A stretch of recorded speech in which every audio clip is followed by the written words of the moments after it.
सत्य वचन, अमर वचन, जीवित वचन, दिव्य वचन, सत्य वचन, अमर वचन, जीवित वचन। साई दा बाबा बनी दा बाबा बगै रे सा रे सा रे सा रे सा। दिव्य वचन, सत्य वचन, अमर वचन, जीवित वचन, दिव्य वचन, दिव्य वचन।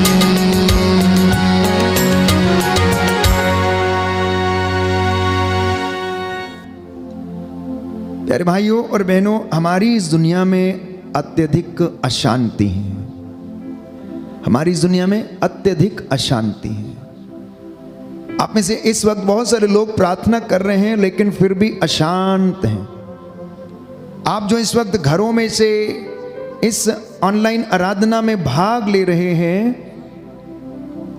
आप इस वक्त भी अशांत हैं। प्रार्थना कर रहे हैं, गीत गा रहे हैं, स्तुति कर रहे हैं, वचन सुन रहे हैं, लेकिन फिर भी मन में एक प्रकार की अशांति है। और ये अशांति तब तक बनी रहती है जब तक कि हम उस परमेश्वर को जो पूर्ण शांति और आनंद है उसको प्राप्त ना कर लें, तब तक ये अशांति जो है वो बनी रहेगी। और बाइबल हमें बताती है कि मन की शांति हड्डियों को स्वास्थ्य प्रदान करती है। इसलिए जब तक मन अशांत रहता है, बीमारी भी उतनी ही ज़्यादा बढ़ने लगती है, चिंता बढ़ने लगती है, ब्लड प्रेशर हाई होने लगता है, क्रोध आने लगता है और इंसान ना जाने गुस्से में क्या क्या कर बैठता है। तो हमारे जीवन में और इस संसार में बहुत दुख है, कष्ट है, अत्याचार का बोलबाला है। हर तरफ उदासी सी छाई हुई है। लोगों के जीवन में बड़ी मायूसी है। लोग बहुत कुछ करना चाहते हैं लेकिन कर नहीं पा रहे हैं। उदाहरण के लिए आप में से बहुत सारे लोग कोई ऐसी योजना बना रहे लेकिन वो पूरी नहीं हो रही है, जानते हैं? और ऐसा क्यों है? क्योंकि बाइबल हमें बताती है कि मेरी प्रजा ने अपने रास्ते अपनाए, उन्होंने ईश्वर पर भरोसा नहीं किया, उससे परामर्श नहीं लिया, वो उससे दूर चले गए। इन्होंने अपने लिए ऐसे गढ़ बनाए, ऐसे गड्ढे खोदे जिनमें दरारें हैं। इन्होंने मनुष्यों पर भरोसा किया। इसलिए प्यारे भाइयों और बहनों, ये हमेशा चिंता में रहते हैं, उलझे हुए रहते हैं। हमारी इस दुनिया में प्यारे भाइयों और बहनों, पाप का बोलबाला, अत्याचार का बोलबाला, रिश्वत, घूसखोरी, शोषण, अनेक प्रकार की बुराइयों का बोलबाला है। परमेश्वर जानता है कि पाप कितना भयानक है। वो जानता है कि ये इंसान का सर्वनाश कर सकता है, परिवारों को तबाह कर सकता है। उसकी मौजूदगी में इंसान खुश नहीं रह सकता। इसलिए परमेश्वर ये स्थापित करना चाहता है और उसने ऐसा किया। उसने मनुष्य का रूप धारण करके इस संसार में जन्म लिया। एक साधारण मनुष्य के जैसे वो आपके बीच में और हमारे इस दुनिया में आकर रहा। वो ईश्वर का पुत्र था, लेकिन उसने ईश्वर की बराबरी कभी नहीं की। बाइबल हमें बताती है उसने मेरे और आपके जैसे दुख सहन किया, कोड़े खाए, थप्पड़ खाए, लात खाई, घूंसे खाए, लोगों की दुत्कार को सहा। जब लोगों ने उन पर अभियोग लगाए, उन्होंने सब कुछ सहन किया, लेकिन बदले में कुछ नहीं बोला, उफ तक नहीं किया, उफ तक नहीं किया। जानते हैं क्यों? क्योंकि वो आपको उद्धार देना चाहता था। उन्होंने भूख देखी, प्यास देखी, पीड़ा के दौर से वो गुजरा। उसके अपने लोगों ने उसे ठुकरा दिया, जैसा कि आज आपके और हमारे जीवन में होता है कि सबसे पहले अगर कोई ठुकराता है तो आपका अपना ही आपको चोट मारता है। आपका अपना ही भाई बहन या रिश्तेदार आपको घर से निकालने की कोशिश करता है। आपके अपने ही सगे संबंधी आपसे मुंह मोड़ लेते हैं। उनके साथ भी ऐसा ही हुआ। वे लोग जो लोग रोज उनके चमत्कारों को देखते थे, जो तृप्त किए गए थे, जिन्होंने रोटी खाई, खाने के बाद तृप्त हो गए और 12 टोकरे बची हुई टुकड़ों से भर गए, उन्हीं लोगों ने उन पर अभियोग लगाए।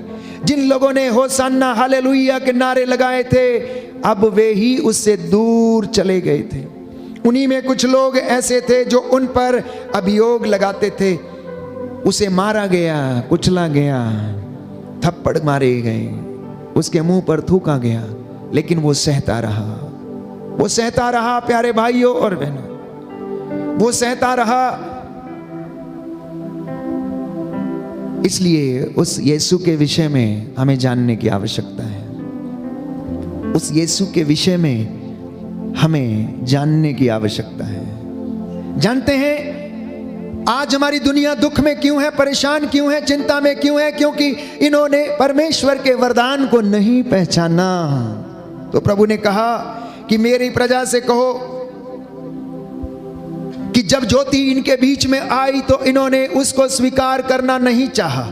इन्होंने अंधकार को पसंद किया, और यही कारण है कि आज भी इंसान यूं ही भटकता रहता है, चिंता में रहता है, कुछ करने की कोशिश करता है और इस भ्रम में रहता है कि बहुत कुछ कर लिया, लेकिन किया कुछ भी नहीं है, किया कुछ भी नहीं है। धन के पीछे दौड़ता है, रिश्तों के पीछे दौड़ता है प्यारे भाइयों और बहनों, लेकिन होता कुछ नहीं है। तो इन सारी बातों को उसने सहन किया केवल इसलिए कि बंधन टूटे, शैतान के बंधनों से हम आजाद हो जाएं, शैतान की दास्ता से, पाप की गुलामी से हम आजाद हो जाएं।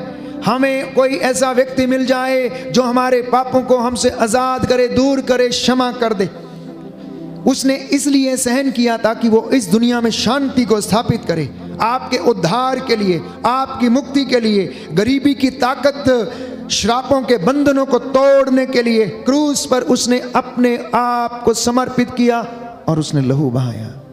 आज शुक्रवार है प्यारे भाई और बहनों, प्रभु के दुख भोग का दिन है। इसलिए हम बड़े भक्ति के साथ प्रभु के पवित्र रक्त को अपने शरीर पर लगाएं, विलेपन करें और उस मसीह के रक्त को याद करें, उसकी कुर्बानी को याद करें। जानते हैं वचन क्या कहता है? जो उसके बातों को नहीं सुनता, उन पर नहीं चलता, वो उन्हें दुख देता है। And he or she tramples the sacred blood of Jesus. अगर कोई व्यक्ति यीशु के को अपना मुक्तिदाता स्वीकार नहीं करता, उसके लहू पर विश्वास नहीं करता कि वो कीमती है, वो पवित्र है, तो वो उसे अपने पैरों के तले रौंदता है।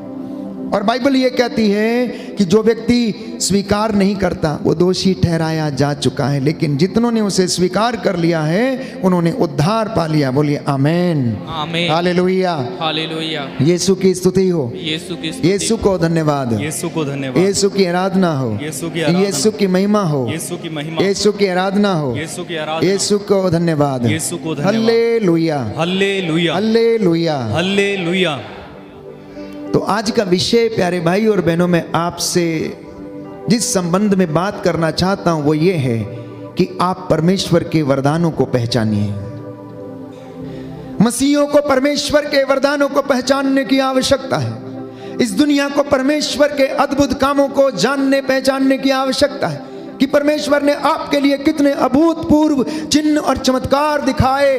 यदि आप उन्हें जान जाएंगे, स्वीकार करेंगे, अनुभव करेंगे, तो आप उद्धार पाएंगे, अन्यथा नहीं, अन्यथा नहीं। इसलिए यीशु ने कहा, अगर कोई व्यक्ति ये कहता है कि वो मुझे प्यार करता है परंतु मेरी शिक्षा पर नहीं चलता, तो वो झूठ बोलता है, वो झूठ बोलता है।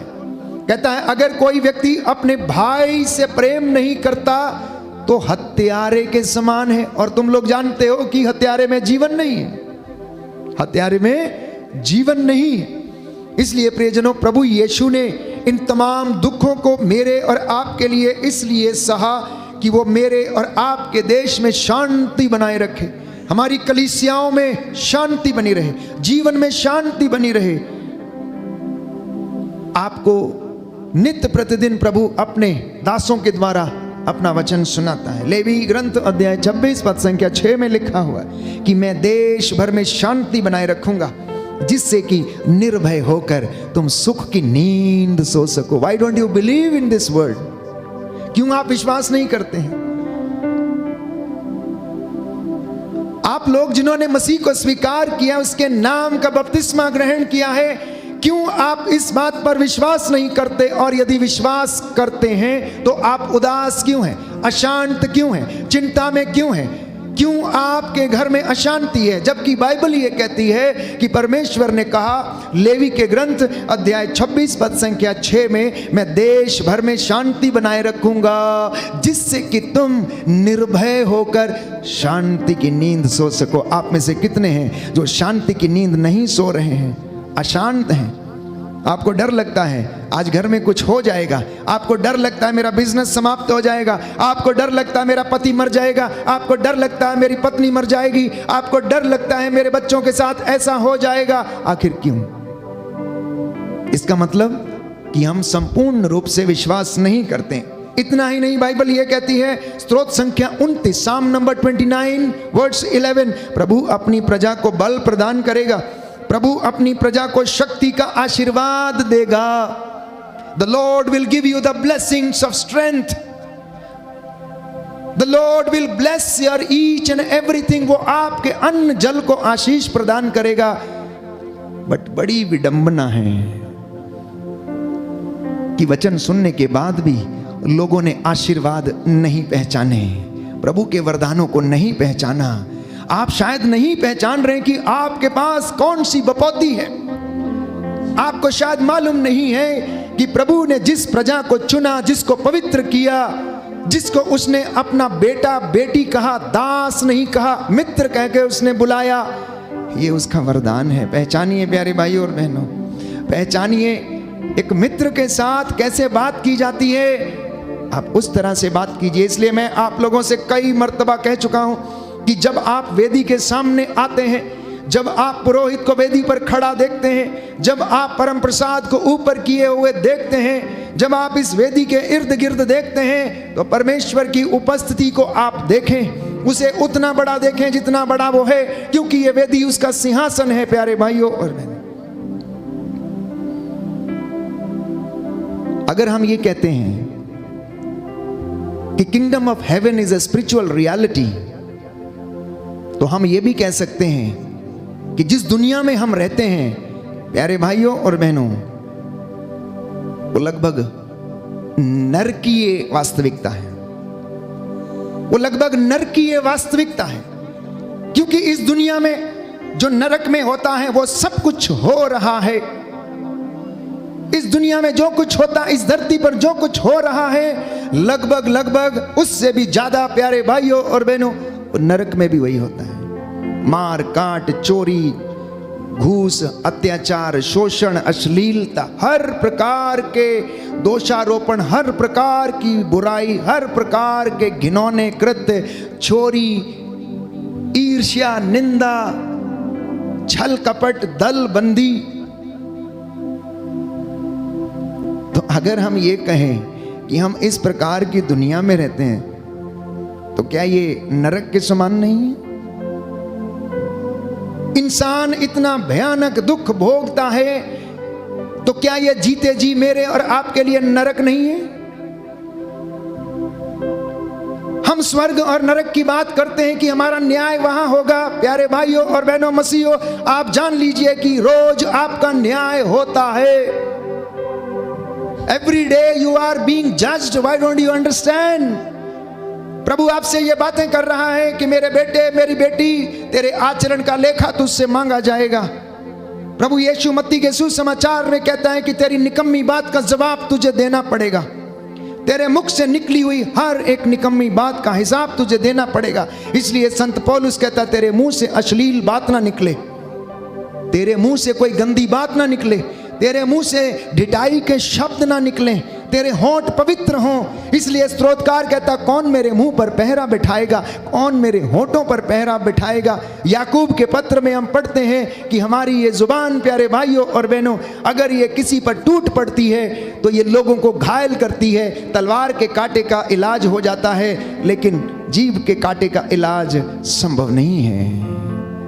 हम इस प्रकार के नरक में जीते हैं। जरा विचार कीजिए कि इंसान का जीवन कितना क्षण भंगुर है और हम मोक्ष प्राप्ति में लगे हुए हैं, हम मुक्ति पाना चाहते हैं, लेकिन कोई भी अपने क्रोध से आज़ाद होना नहीं चाहता, कोई ड्रग्स से आज़ाद होना नहीं चाहता, नशे से आज़ाद नहीं होना चाहता, नशे से मुक्ति पाना उसी में रहना चाहता है, अश्लीलता से आज़ाद होना नहीं चाहता, उसी में रहना चाहता है, लड़ाई से, धन के लोभ से, लालच से, गलत रिश्तों से आज़ाद होना नहीं चाहता, उसी में रहना चाहता है।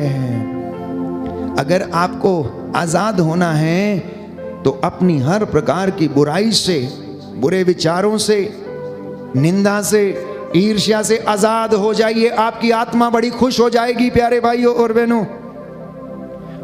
Your soul will be blessed if you are able to detach yourself from all kinds of evil things and fornication, adultery. हर तरीके से अगर आप इनसे आजाद होते हैं तो जानते हैं आपकी आत्मा बड़ी खुश होगी और आपको सुकून मिलेगा, आपको चैन की नींद आएगी, आपके अंदर दोषारोपण नहीं होगा, आपके अंदर गिल्ट फीलिंग नहीं होगी, क्योंकि जिनके अंदर दोष भावना है वो हमेशा उदास रहते हैं। लेकिन जो दोष भावना से मुक्त हैं, जो गिल्ट फीलिंग से मुक्त हैं, प्यारे भाइयों और बहनों, वो सदा जलते हुए दियों के समान रहते हैं। उन्हें किसी चीज का फर्क नहीं पड़ता है। वो प्यारे भाइयों और बहनों अपने सर कलम कराने के लिए तैयार रहते हैं, वो किसी भी आग में कूदने के लिए तैयार रहते हैं, क्योंकि उनकी सोच भी क्रांतिकारी है और उनके विचार भी क्रांतिकारी हैं और उनके काम भी क्रांतिकारी होते हैं। और यही प्यारे रेवोल्यूशन प्यारे भाइयों और बहनों एक मसीह के जीवन में, एक धार्मिक व्यक्ति के जीवन में होना चाहिए था। हमारे देश को आज़ाद कराने में कितने ही लोगों ने अपने प्राणों की आहुति दी। तो इसलिए अगर कोई व्यक्ति अपनी बुराइयों से आजाद होना चाहता है तो उसे यीशु ने कहा आत्मत्याग करने की आवश्यकता है, आत्मत्याग करने की आवश्यकता है। क्रूस को उठाना पड़ेगा, मसीहों को विश्वासी बनना पड़ेगा, यीशु के वचन पर विश्वास करना पड़ेगा, यीशु के वरदानों को, पिता ईश्वर के वरदानों को पहचानना पड़ेगा। पर विडंबना है कि आज की दुनिया ने ईश्वर के वरदानों को भुला दिया है। Hallelujah, hallelujah, hallelujah, hallelujah, hallelujah, hallelujah. यीशु की स्तुति हो, यीशु की स्तुति हो, यीशु को धन्यवाद, यीशु को धन्यवाद, यीशु की आराधना हो, यीशु की आराधना, यीशु की महिमा हो, यीशु की महिमा, यीशु को धन्यवाद, यीशु को धन्यवाद। देखिए आप कितने ब्लेस्ड हैं कि प्रभु आपको तीनों वक्त की रोटी खिलाता है। सुबह घर से निकलते हैं, शाम को आप वापस आते हैं, बच्चों के साथ रहते हैं, उठते बैठते हैं, आपको उसने सुरक्षित रखा, आपकी सांसें चलती हैं, आप अपने मित्रों से मिलते हैं। बाइबल हमें बताती है कि ईश्वर का सबसे बड़ा वरदान मनुष्य के लिए यह है कि यदि वो अच्छे से खा पी सकता है ना तो वो सबसे बड़ा वरदान है।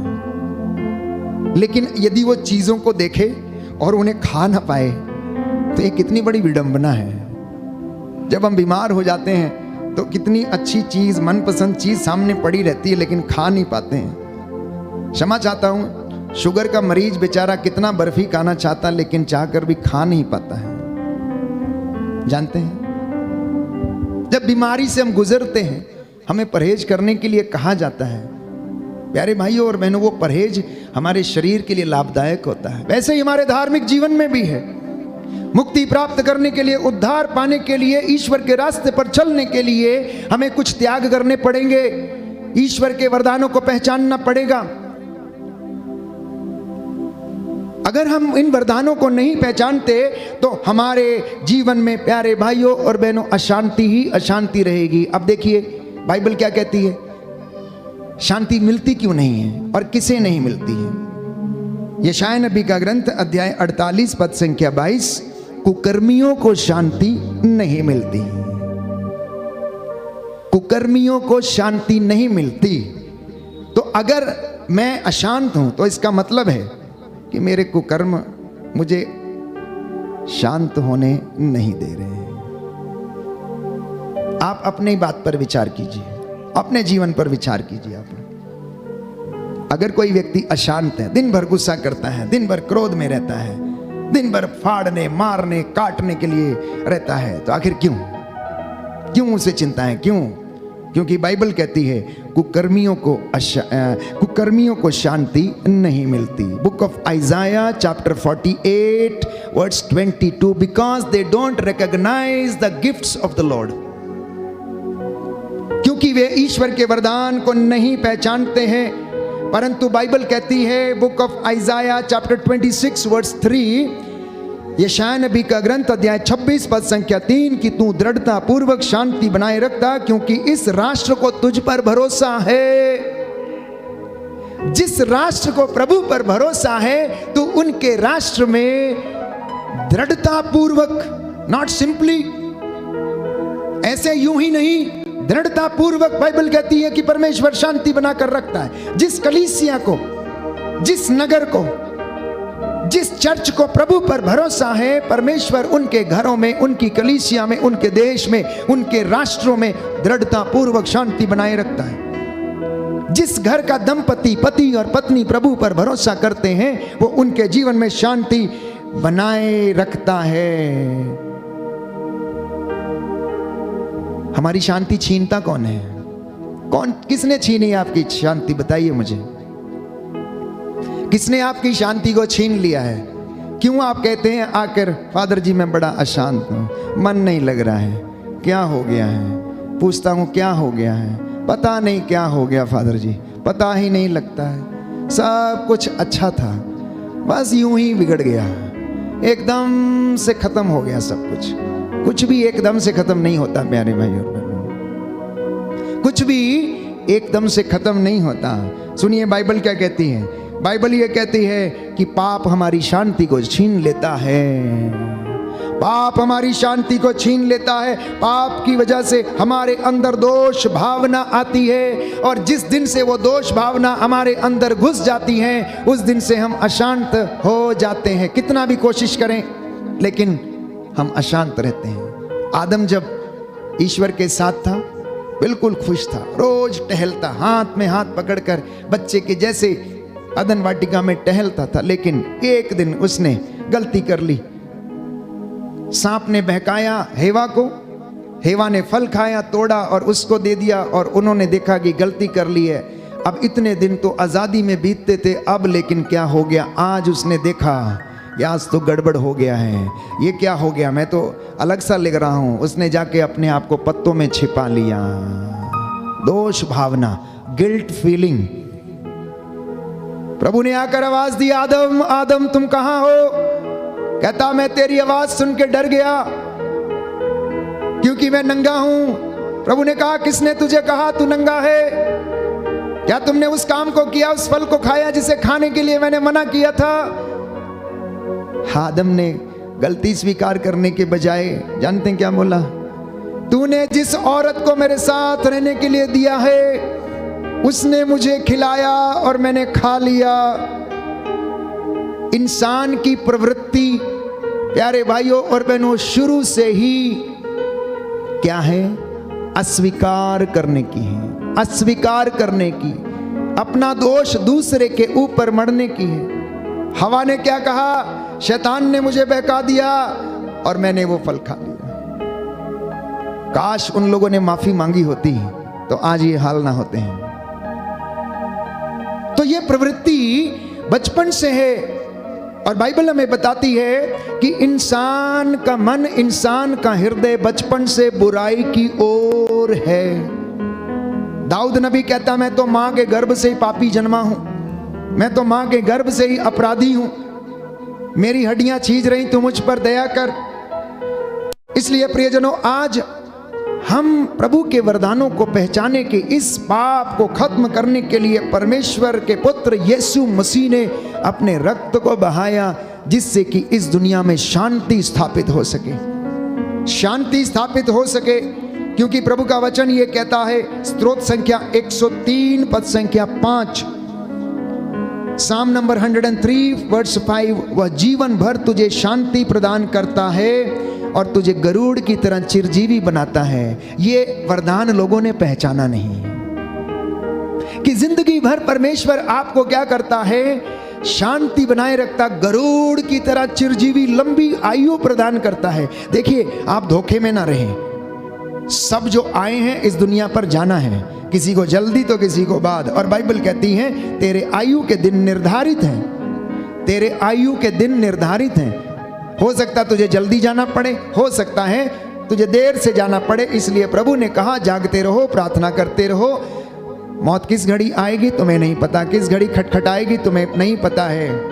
तो मैंने अक्सर आपके साथ इस घटना को शेयर किया है, इस स्टोरी को शेयर किया है कि एक व्यक्ति जो खाने पीने में लगा रहता था, धन कमाने के चक्कर में ही रहता था, उसने बहुत कमाया, इतना कमाया, दिन रात पैसे गिनने में, जोड़ तोड़ करने में, किसको कर्ज दिया है, किससे ब्याज लेना है, किससे कितना लेना है, इकट्ठा करता रहता, रात भर योजना बनाता, रात भर बैठा रहता है, रात को गुणा भाग करता है, लिखता है, चैन की नींद नहीं सोता है। और एक दिन मृत्यु उसके द्वार पर आकर खड़ी हो गई और बोली, चल बेटा तेरा टाइम आ गया है, अब चलना है। वो आश्चर्यचकित हो जाता है, कहता है अभी तो मैंने इतना कमाया, इतना जोड़ के रखा है, इसका आनंद ही नहीं लिया है, अब मैं कैसे आ सकता हूं? मुझे 1 महीने का टाइम दे दो और मुझे जो कमाया है इसका थोड़ा सा आनंद लेने दो। मृत्यु ने उससे कहा कि नहीं, यह संभव नहीं है, क्योंकि तेरा समय पृथ्वी पर पूरा हो चुका है, तुझे मेरा साथ चलना पड़ेगा। उसने उसको बहुत प्रलोभन देने की कोशिश की कि मेरी आधी संपत्ति ले ले, लेकिन मुझे 1 घंटा भर जी लेने दे, ताकि मैंने जो कमाया है मैं इसका मजा ले सकूं, लुफ्त ले सकूं, आनंद ले सकूं। लेकिन उसने कहा 1 घंटा तो क्या, मैं तुझे 1 क्षण भी नहीं दे सकती हूँ। 1 घंटा तो क्या, मैं तुझे 1 क्षण भी नहीं दे सकती हूँ। बस तुम्हारा समय आ गया है, उठो अब तुम्हें चलना है।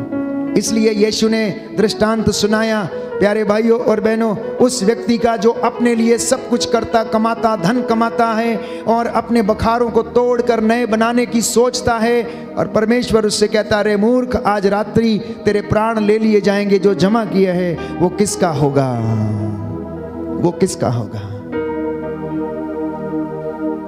इंसान शांति की खोज में है, लेकिन वो मिल नहीं रही, क्योंकि वो अपने रास्तों से अलग नहीं हो सकता। अपने मार्ग बदलिए, अपने रास्तों को बदलिए, अपनी सोच को बदलिए, क्योंकि प्रभु तो सदा एक रूप रहता है, जैसा कल था वैसा आज है और हमेशा रहेगा। अगर कोई बदलता है तो मैं और आप बदलते हैं। एक सुंदर गीत हम गाते हैं, तू ना बदलता है, तेरा प्यार ना बदलता है, तू वही प्रभु है जो हमें शांति देता, चंगाई देता, उद्धार देता है। इस गीत की 2 लाइनें गाएंगे, प्रभु अंगीकार करेंगे और आशीष हमें मिलेगी।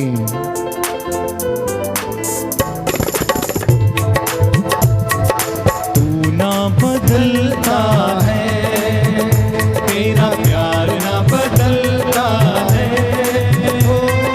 तू ना बदलता है, तेरा प्यार ना बदलता है, तू वही प्रभु है जो सब नया बनाता है, तू वही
यीशु मसीह के नाम की। जय। तो प्यारे भाइयों और बहनों, यूहन्ना का पहला पत्र अध्याय 1 पद संख्या 7, जो लहू प्रभु ने क्रूस पर बहाया उसके द्वारा शांति की स्थापना हुई। सुनिए ध्यान से, जो लहू प्रभु ने क्रूस पर बहाया उसके द्वारा क्या हुआ? शांति की स्थापना हुई, और वह हमारे सब पापों से हमें शुद्ध करेगा। इसलिए बाइबल हमें बताती, रोमियो का पत्र अध्याय 16 पद संख्या 20, कि शांति का ईश्वर शीघ्र ही शैतान को आपके पैरों के नीचे कुचल देगा, और हमारे प्रभु ईसा मसीह की कृपा आप लोगों पर बनी रहेगी। आमीन। देखिए, परमेश्वर ने आपके लिए वचन दिया है, और आज जो इस वचन को ग्रहण करेगा, शांति का परमेश्वर जो शांति बनाए रखता है हमारे देश में, हमारे प्रांतों में, हमारी कलीसियाओं में, हमारे घरों में, कहता है वो शीघ्र ही शैतान को तेरे पैरों के नीचे कुचल देगा, जिससे कि आप लोगों पर ईश्वर की कृपा बनी रहे। बोले आमीन, आमीन, आमीन, आमीन। तो हमें क्या चाहिए? हमें ईश्वर की कृपा चाहिए। People need the grace of the Lord. Believers need the grace of Lord, my dear brothers and sisters. क्योंकि बाइबल हमें बताती है, परमेश्वर का वचन संत पौलुस से कहा गया कि तेरे लिए मेरी कृपा पर्याप्त है। आज बिलीवर्स को, मसीहियों को, विश्वासियों को ईश्वर की कृपा की आवश्यकता है। आप लोगों को ईश्वर की कृपा की आवश्यकता है। पुरोहितों को, याजकों को, अधिकारियों को, नेताओं को ईश्वर की कृपा की आवश्यकता है, बाकी किसी चीज की नहीं। अगर ईश्वर की कृपा है तो हमारे पास सब कुछ है, और यदि उसकी कृपा नहीं है तो हमारे पास कुछ भी नहीं है। इसलिए लोगों के पास गाड़ियां हैं लेकिन उनमें बैठ नहीं पाते हैं, मकान है सो नहीं पाते हैं, अच्छे बिस्तर हैं नींद नहीं आते हैं। जानते क्यों? वहां पर ईश्वर की कृपा नहीं है। लेकिन जिस घर में कृपा है वहां पर रूखी सूखी चटनी भी है ना, तो उन्हें चैन की नींद आती है प्यारे भाई और बहनों, क्योंकि वहां पर ईश्वर का अनुग्रह रहता है। उन्हें अपने परमेश्वर पर भरोसा है, उन्हें अपने परमेश्वर पर भरोसा है। प्यारे भाइयों और बहनों, प्रभु का वचन ये कहता है कि तुम वर्तमान समय का पूरा पूरा लाभ उठाओ। ये दिन बुरे हैं, वर्तमान समय का पूरा पूरा लाभ उठाओ। लेकिन शैतान पता क्या कहता है? आज नहीं तुम कल करो, आज नहीं तुम कल करो। बाइबल ये कहती है, संत पौलुस कहता है कि तुम वर्तमान में जियो, कल की चिंता मत करो। यीशु कहता है कल अपनी चिंता कल स्वयं कर लेगा, क्योंकि कल तो कभी आता ही नहीं है। और शैतान कहता है कि कल करना, आज नहीं। इसलिए कहता है ये हफ्ते चर्च नहीं जाएंगे, कल चलेंगे। नवयुवक कहते हैं आज नहीं कल जाएंगे, कल ले लेंगे। पाप स्वीकार आज नहीं करेंगे, अगली बार कर लेंगे, अगली बार कर लेंगे। देखिए शैतान की योजनाएं। और शांति का ईश्वर शैतान को आपके पैरों के नीचे कुचलने की बात करता है, जिससे कि आपके जीवन में ईश्वर की कृपा बनी रहे। तो आइए हम प्रायश्चित करेंगे इस वक्त, प्रभु के पास लौटें और वो आपके पास लौटेगा। खड़े हो जाएंगे, वो आपके पापों को शुद्ध करेगा। शराब और नशे का पाप, घमंड का पाप, व्यभिचार का पाप, तंत्र मंत्र का पाप, जादू टोने का पाप, काले इलम का पाप, को क्रोध ईर्ष्या का बंधन, निर्दोष रक्त बहाने का पाप, हत्या का पाप, अधर्म का पाप, लड़ाई झगड़े का पाप, घूसखोरी का पाप, निंदा करने का पाप, धोखेबाजी करने का पाप, अधर्म के रास्ते अपनाने का पाप। प्यारे भाइयों और बहनों, ये मनुष्य को सताए हुए है, इसलिए इनके जीवन में शांति नहीं है। इसलिए वचन कहता है, तुम में से बहुत से लोग अपने कुकर्मों के कारण बीमार पड़ गए थे, अशांत थे। आप जहां कहीं भी हों, यीशु से कहना कि प्रभु मुझे आजाद कर, अब मुझे समझ में आ गया है। प्रभु आप हमें आजाद कीजिए। यीशु से कहना, प्रभु मैं पाप में नहीं रहना चाहता हूं, मैं तंग आ गया हूं, मैं थक गया हूं। प्रभु मेरी पीड़ा का अंत क्यों नहीं होता है, मेरी बीमारी का अंत क्यों नहीं होता है, मेरी उन्नति क्यों नहीं होती है, मैं मेहनत करता हूं लेकिन फिर भी इसका लाभ मुझे क्यों नहीं मिलता है? मैं आखिरी क्षणों में फेल क्यों हो जाता हूं? प्रभु मुझे बताइए। प्रभु मेरी पीड़ा का अंत कीजिए। मेरी हड्डियां छीज रही हैं, मेरा बल समाप्त हो चुका है, मैं अभागा सा बन गया हूं, मैं लद्दू जानवर के जैसा हो गया हूं। अपने दुख को व्यक्त करें। प्यारे भाइयों और बहनों, बाइबल कहती है इस दुनिया में कोई भी अच्छा नहीं, सबने पाप किया और सब ईश्वर की महिमा से वंचित है। आप सोचते हैं कि खुश हैं, लेकिन वास्तव में आप खुश नहीं हैं। खुश रहने का प्रयास करें, परमेश्वर से जुड़ें, धर्म की बातें करें, पवित्र शास्त्र के बातों को अपनाएं, ईश्वर को पुकारें और वो आपकी पुकार को सुनेगा, क्योंकि वो सत्य प्रतिज्ञ है। सहज ही द्रवित हो जाता है, दया करता है। वो आपके बच्चों पर दया करेगा, आप पर दया करेगा, बिजनेस पर दया करेगा। लेकिन एक बात, विश्वासी बन जाना और उस पर भरोसा रखना। विश्वासी बन जाना और उस पर भरोसा रखना। वो अपने भक्तों के घर में डेरा डालता है, वो अपने भक्तों को गिरने नहीं देता। बोले आमीन, आमीन, हालेलुया, हालेलुया। अपने हृदय को प्यारे भाई प्यारी बहन खोलें, क्षमा की याचना करते जाएं। ये जिंदगी प्यारे भाइयों और बहनों प्रभु नया बनाना चाहता है। ये आपकी जिंदगी नई बनने का समय है, आपके विचारों का नए बनने का समय है। परमेश्वर आपको ब्लेस कर रहा है। You are being blessed right now. यीशु आपको ब्लेस कर रहे हैं। आइए हम इस वक्त प्रार्थना करेंगे, प्रभु आपको आशीष प्रदान करें।